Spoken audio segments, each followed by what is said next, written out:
MTV நேயர்களுக்கு வணக்கம். இப்போது நாம் பார்க்க போவது ஹர்கோரா படத்தின் திரை விமர்சனம். ஹர்கோரா அப்படின்னா நீங்கள் நினச்சிடாதீங்க, நீங்கள் தப்பாக வேறு ஏதோ ஒரு அர்த்தம் புரிஞ்சிடாதீங்க. புரியாத பேர் தான்.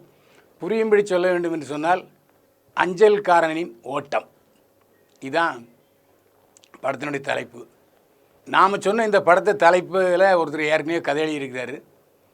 அவர் சென்னை நீதிமன்றத்தில் வழக்கு போட்டிருக்காரு. படத்தை பார்த்த நீதிபதி மூலக்கதை என்று இந்த கதை எழுதிய வரும் படத்தோட அஞ்சல் ஓட்டக்காரன் என்ற இதை சொல்லணும்னு எழுதியிருக்கார்.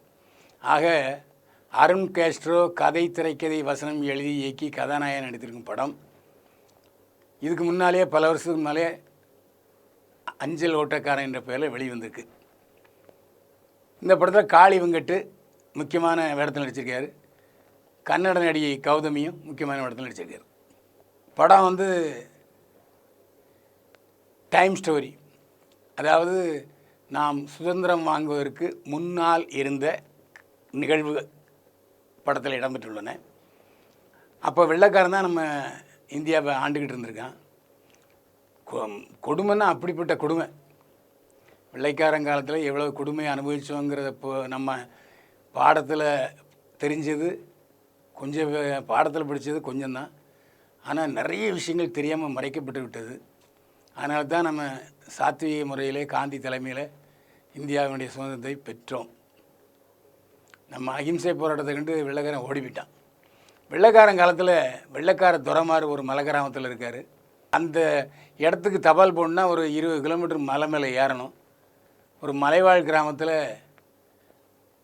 அஞ்சல்காரனாக இருக்கிறார் காளி வெங்கட். ஐயோ பாவம் காளி வெங்கட். ஏன்னா நடுராத்திரி 12:30 மணிக்கு ஒரு பொம்பளை, நான் தான் அவங்களுக்கு சேமிப்பு திட்டத்தில் சேர்ந்துருக்கேன்ல, எனக்கு 500 கொடுங்க என்ன கேட்குறா.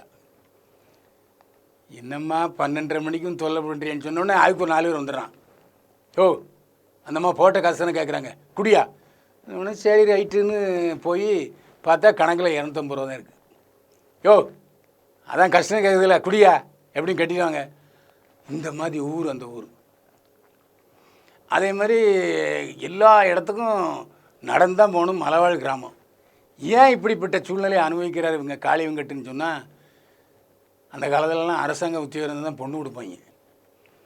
அந்த அடிப்படையில் கிடைச்ச வேலைக்கு வந்துட்டார் காளி வெங்கட். இந்த மலைவாழ் கிராமத்தில் ஒரு போஸ்டிங்கு அஞ்சல்காரன். அஞ்சல்காரன்னா அஞ்சல் நிலைய அதிகாரியும் அவர் தான், ஊழியனும் அவர் தான், எல்லாமே அவர் தான். ஒன்மேன் ஷோங்கிற மாதிரி ஒன்மேன் போஸ்ட் ஆஃபீஸ் அது. அம்மா சொல்லுவா, டேய் நான் பல இடங்களில் பொண்ணு கேட்டேன், மலை கிராமத்தில் போய் எங்கே போய் வாழ்கிறது, நான் அங்கே மலை கிராமத்திலாம் போய் வாழ மாட்டேன் அப்படின்னு சொல்லிட்டான்னு சொன்னோன்னே நுந்து போய் இருப்பார். இப்படிப்பட்ட சூழலில் அங்கே ஒரு கோயிலுக்கு ஒரு கடிதம் வரும். இந்த கடிதத்தை எடுத்துக்கிட்டே போவார். மாதேஸ்வரன் மலை என்பது அந்த கிராமம். கொண்டு போய் அதை கொடுக்க போகும்போது நடந்து பாவம் கேட்குறவன்லாம் நடக்கிற தூரம் தான், இந்த வந்துடும், இந்த நடக்கிற தூரம் தான் சொல்லி கூட்டிகிட்டு போயிடுவான். அதில் ஒருத்தன் மாதேஸ்வரனுடைய கதையை சொல்லுவான். மாதேஸ்வரன் யார் என்றால் வெள்ளைக்காரங்காலத்தில் அஞ்சல்காரனாக இருந்திருக்கான். அதாவது ஆற்ற கடந்துலாம் போய் தபால் கொடுத்துருக்கான். வெள்ளையனுக்கு விசுவாசமானவன் அவன். அவர் தான் அருண் கேஸ்ட்ரோ, கதாநாயகன் கம் டைரக்டர், கதை வசனகர்த்தா. ரொம்ப நல்லா நடிச்சிருக்காரு. ஆள் நல்லா நம்ம சத்யராஜ் மாதிரியே இருக்கார். நல்ல தமிழ் பேசுகிறாரு, நல்ல சிலம்பம் ஆடுறாரு. அதுதான் விஷயம். ஏன்னா அந்த காலத்தில் தமிழர்கள் எல்லோருமே சிலம்பாட்டத்தை கற்று வைத்திருக்கிறார்கள். தங்களை காத்துக்கொள்வதற்காக மட்டுமில்லாமல் தங்களுடைய திறமையை காட்டிக்கொள்வதற்காகவும். அவருக்கு பெண் கொடுக்குறவன் யாருன்னா சுதந்திர போராட்ட வீரன், மாமனார் சுதந்திர போராட்ட வீரன். ஏன்னா அவன் நல்லவன். அப்புறம் அவனை மனசை மாற்றுறாரு.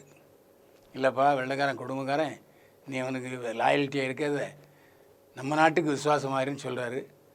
அந்த சூழ்நிலையில் மாதேஸ்வரன் சந்தித்த கொடுமைகள் என்ன, அவன் செய்த உயிர் தியாகம் என்னங்கிறதான் ஹர்காரா. நம்ம வழக்கமாக படம் பார்ப்போம் இல்லையா, அந்த மாதிரி படம் இல்லவே இல்லைங்க இது. அதாவது கடைசி காட்சியிலலாம் என்ன எரியாமல் நான் குலுங்கி குலுங்கி அழுதேன்.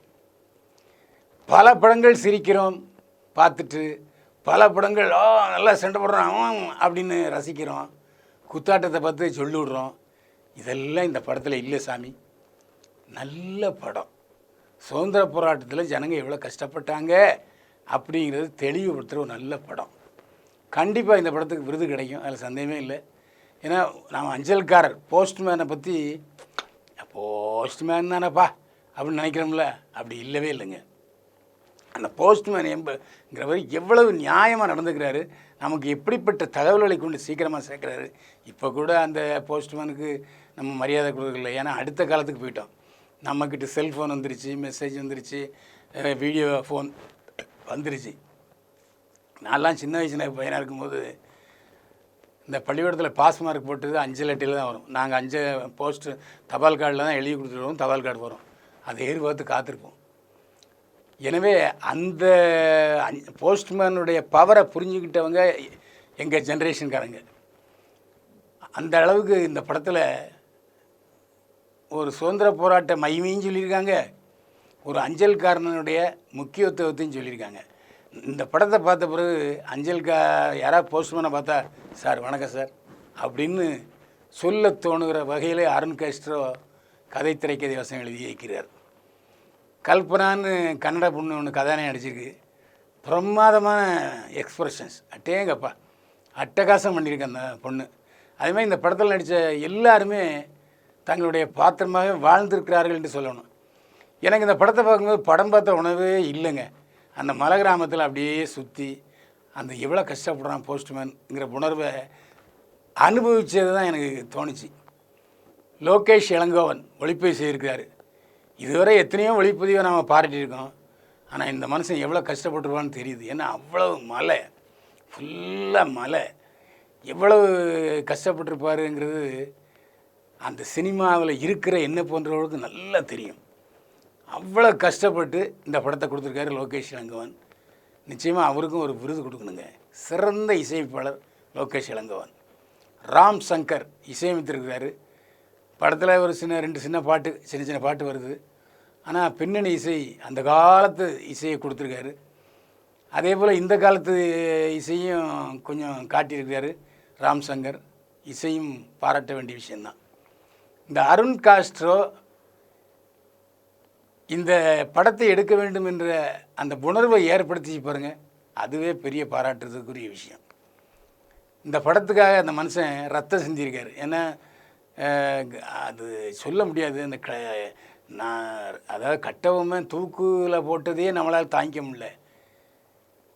இந்த அருண் காஸ்ட்ரோ இந்த தபால்காரனை வெள்ளைக்காரன் அப்படி ஒரு கொடுமையான முறையில் சாவடிச்சிருப்பான். அது படம் பாருங்கள், அவங்களுக்கு புரியும். கழுவேற்றுதல்னு அது பேர். எனக்கெல்லாம் அப்படியே மெய் செலுத்து போச்சு, காலில் மரத்து போச்சு கொஞ்ச நேரம் அந்த பார்க்கும்போது. எதுக்காக இவ்வளவு விமர்சனம் சொன்னோன்னா, எந்த தியேட்டரில் ஓடினாலும் ஹர்கோராவை போய் பாருங்கள். சினிமா இப்படியும் எடுக்க முடியும், இந்த மாதிரி சினிமாவை பார்த்து நம்ம குலுங்கி குலுங்கி அழ முடியும், இதயத்தை கசக்கி பிழிய முடியும் என்று நிரூபித்திருக்கிறார் அருண் காஸ்ட்ரோ. மிகச்சிறந்த படம். நிச்சயமாக ஒளிப்பதிவு